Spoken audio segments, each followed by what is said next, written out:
Bueno, durante todo este año ha sido muy retador para nuestros clientes el ver que sus sueldos aumentaban, su retención aumentaba y el flujo de caja que recibían era cada vez menos. Y digamos que no solamente para los gerentes de nuestros clientes, sino para su equipo de trabajo y demás. Entonces, durante digamos que final de año, hemos estado trabajando mucho en revisar la retención y la fuente y en revisar la planeación tributaria de nuestros clientes de cara a la presentación de su renta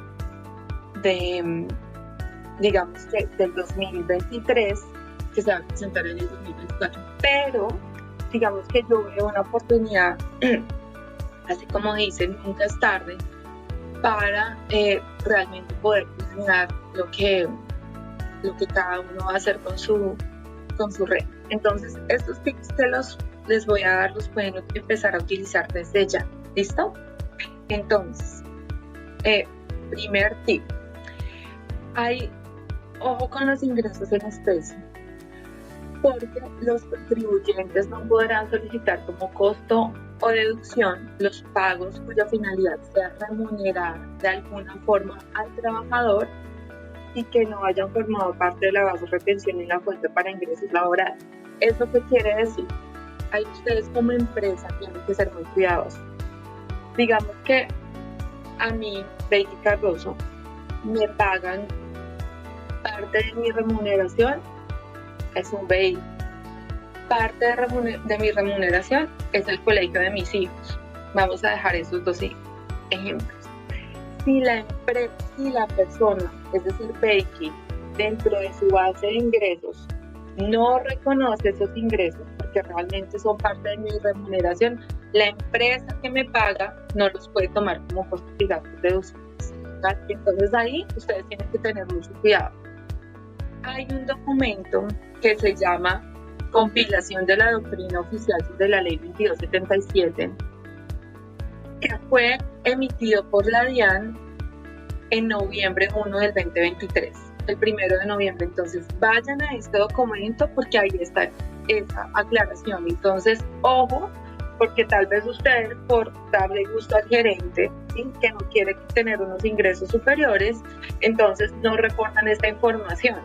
Entonces, al final quedan los dos perjudicados. Él, porque no reconoció realmente los ingresos que eran, y la empresa al mismo tiempo porque no los puede tomar como costos deducibles. Entonces, y al final, si el ingreso del gerente o de la persona es alto, al final ya no lo va a afectar más con la retención en la fuente. Entonces, o hagan el cálculo para revisar eso muy bien, pero tengan cuidado con eso. Y si eso ha venido pasando durante todo el año, pues cuando uno se da cuenta de las cosas no las debe dejar pasar más. Entonces, este es un ojo, no es un tip, es un ojo. Y les digo nuevamente el nombre del documento: Compilación de la Doctrina Oficial sobre la Ley 2277 del 2022, que fue emitido el 1 de noviembre del 2023, para que lo anoten. ¿Listo? Bueno, digamos que una estrategia que ustedes pueden utilizar para reducir el ingreso del trabajador es hacer el pago, que la empresa suma el pago de el porcentaje que le corresponde al empleado de pensión y el porcentaje que le corresponda al empleado de salud. Entonces, eso es el 8%, ¿sí?, de su IBC, que para un ejemplo, este documento se los voy a compartir, de un salario de 8 millones, el valor de pensiones y el valor de salud suman 640,000 pesos. Entonces, estos 640,000 pesos ustedes se los dan al trabajador, hace parte de su flujo de caja, y ustedes asuman ese pago en vez de descontárselo. Y ese pago que ustedes hacen a una tercera entidad, pues queda grabado a nombre de la entidad de salud, imaginémonos compensar, de la entidad de pensión, imaginémonos Porvenir. Entonces es una buena estrategia para aumentar el flujo de caja del trabajador sin que estos ingresos sean grabados para el trabajador. Listo. Otra cosa que es muy importante que ustedes empiecen a mirar es que la entidad puede generar un esquema de pagos basados en acciones. Hay diferentes tipos de acciones y el hecho de que el empleado sea titular de esas acciones no quiere decir que el empleado tenga derecho a voto o otros derechos, ¿sí? Todos estos derechos de las acciones se pueden restringir y solamente son ingresos y tienen un tratamiento tributario especial. Entonces, esto puede ser muy interesante para las empresas que, por ejemplo, es interesante para nosotros, donde todos somos profesionales, donde se remunera por nuestro conocimiento intelectual. Puede ser muy interesante para este tipo de empresas, puede ser muy interesante para otras empresas. Entonces, mírenlo con calma, hablen con sus abogados, nos pueden llamar y preguntar porque este es un esquema novedoso y cuando vienen tantos impuestos, pues uno tiene que utilizar esquemas novedosos de retribución, pues para que las personas tributen de forma inteligente. Lo voy a llamar así, smart taxing approach, una cosa así, como que bueno, hagamos las cosas de forma cada vez más inteligente. Bueno, un beneficio que no ha cambiado y que sigue estando presente y que algunos de nuestros clientes y empresas ya lo han utilizado es el de generar una estrategia de beneficios teniendo en cuenta pagos destinados a programas de estudio en beneficio de los trabajadores o su familia. ¿Qué pasa? Esto también está en este documento que les acabo de comentar, que se llama la compilación de la doctrina oficial sobre la ley 2277 del 2022. ¿Listo? Está ahí. ¿Qué pasa? Que hay que tener cuidado. Que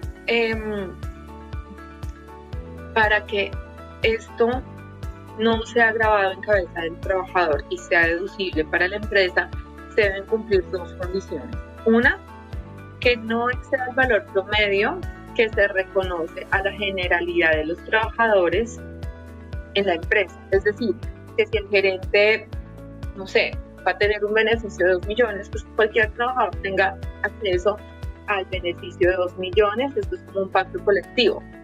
Y que los programas deben ser de forma permanente e igual para los trabajadores. Entonces, eso es supremamente importante.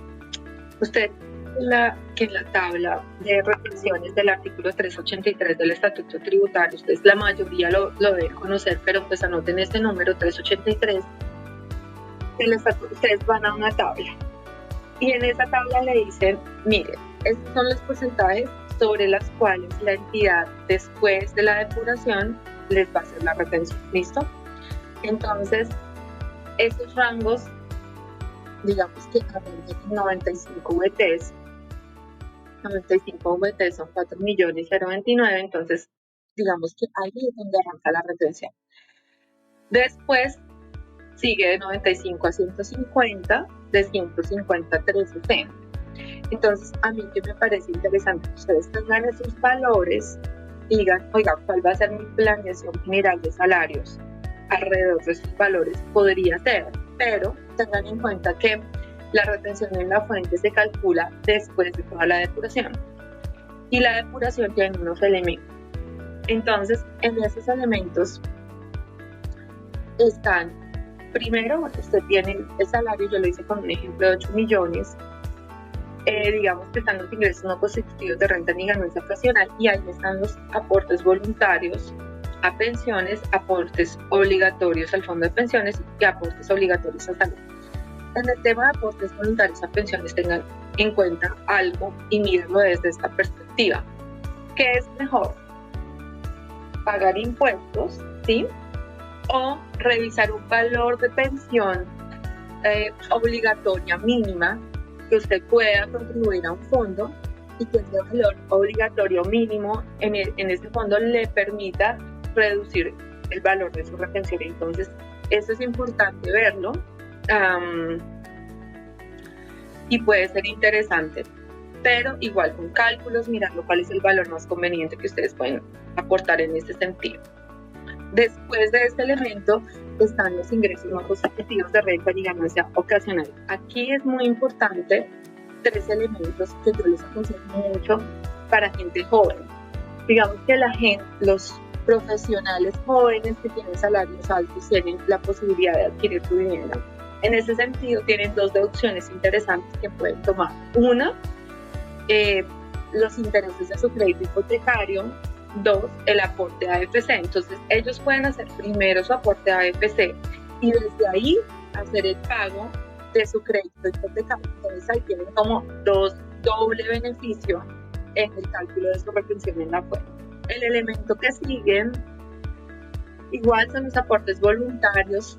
Busquen su asesor porque puede ser muy interesante este valor y como les digo, piénsenlo en ese sentido. Prefiero pagar impuestos o prefiero hacer un aporte que aunque sea a largo plazo lo voy a ver y no de pronto un aporte en impuestos que pues ustedes pueden hacer sus propias conclusiones. El último tip que me parece interesante y este lo pueden revisar con sus compañías es todo el tema de alimentos a trabajador y a su familia. El tope es de 1.095.000 y eso lo pueden estructurar como una herramienta de reducción de su retención dentro de la empresa, dependiendo de los ingresos de cada uno de los trabajadores y dependiendo del tope 40-60 que siempre hay que mantener, hay que tener cuidado con ese tope.